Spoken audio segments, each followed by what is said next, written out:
Now that's all production pine forest, and it was really, really interesting for me because when I went to the marae and worked with iwi there, I got to understand the grandmothers had planted these trees, or the former crops, in the Depression, and they'd planted for the mokopuna, and they were their trees. And there's still a diverse understory of indigenous species, and there's still the birds and everything around. And for them, they call it bush. So I go on the court case over this, that it's an outstanding natural landscape. I said to my colleagues that it's bush. It's all production pine. It's all, harvested every 28 years. And they said, pull the other one sort of thing. But anyway, the judge agreed that it's natural landscape. And to me, it's really important because it's about our diversity of landscape.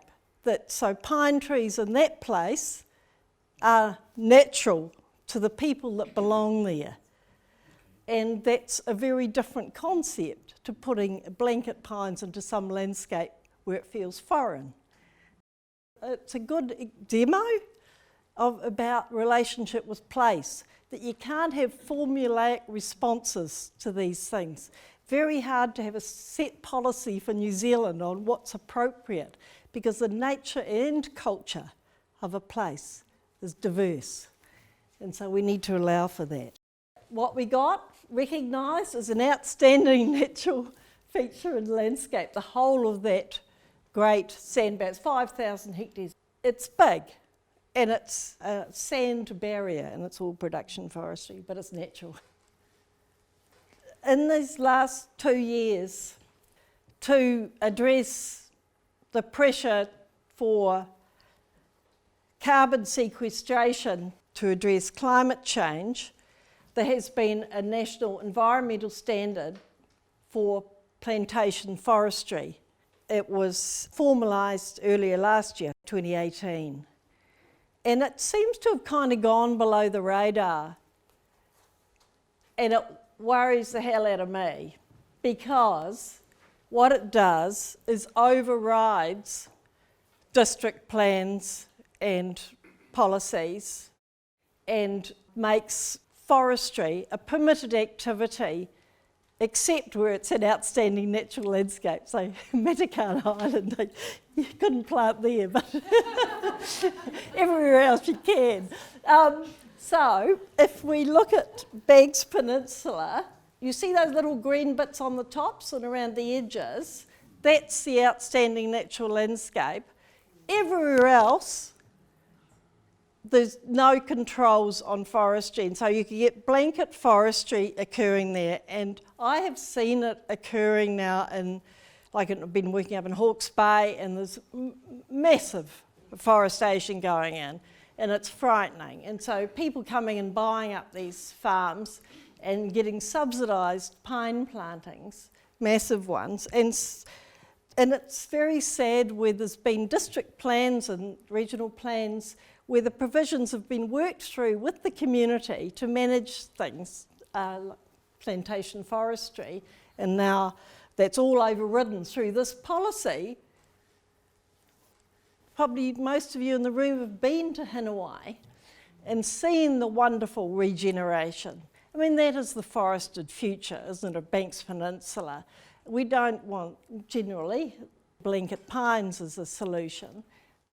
The regenerating native forest, and that is the great carbon solution. The solution that we could be embracing around New Zealand, but at the moment regeneration is not supported, whereas pine planting is subsidised and supported, regeneration is not, which is madness in my opinion.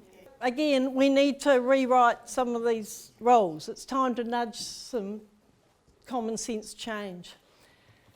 Also, the lack of planning for fire management. So I'd said to one of my colleagues, landscape architect, wanted to go back and do his master's, what's a topic? And I said, well, what about You know, when we're doing protection, we're always trying to get connectivity, so we allow for climate change, we allow for species to migrate with changing temperatures and moisture and so on.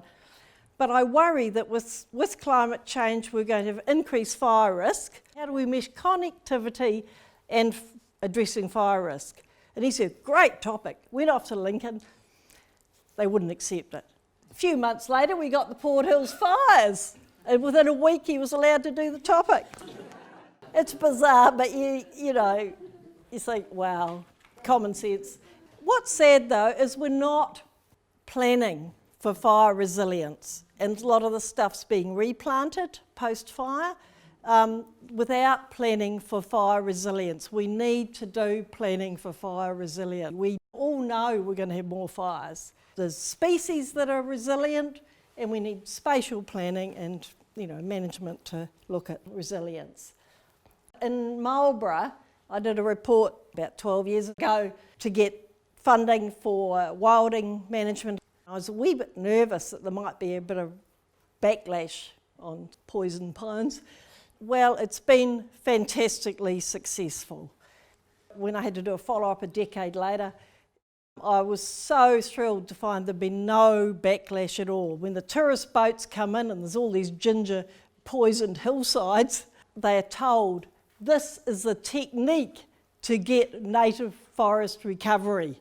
So that thing about getting information, getting to inform people, to help them understand change. What's happened there is they drill and put prills in the trunk, and within 5 years, there's a full native canopy emerging beneath the dead trees. It's been marvellously successful, but that's that climate, that's that landscape, and it won't be so successful in some other places.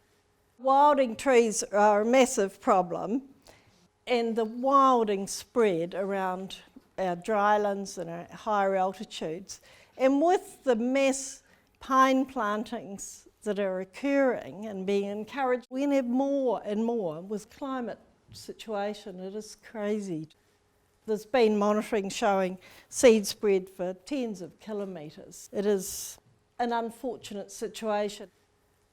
Again, this is not an outstanding natural landscape in the district plan.